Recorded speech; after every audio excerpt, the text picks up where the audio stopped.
Welcome to QuickLearn, and here is another video. So right now we're going to learn how to use the if statement in Excel. So for simply implementing the if statement, we're going to put the equal to sign, if statement, brackets open. We need to see what the logical test is. For example, if this cell equals 0, then you need to have this value as 5, for instance.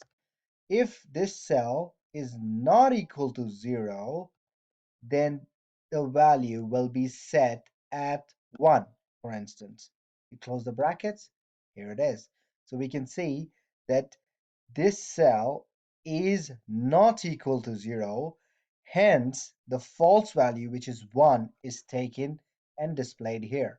Similarly, if we go to 0, here the test is true, hence the value is displaying 5. We take and drag this all the way down to see how many zeros are there. Well, these are the 5 displaying here. So this was a logical test. Now we will see it in another place.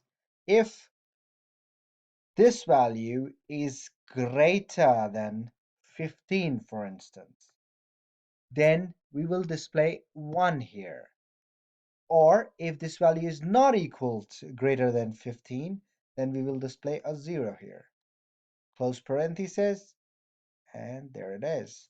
So this value is greater than 15, and hence it is showing 1 over here. We double click this and we see that these two values are less than 15, and hence it is showing 0 in these three values.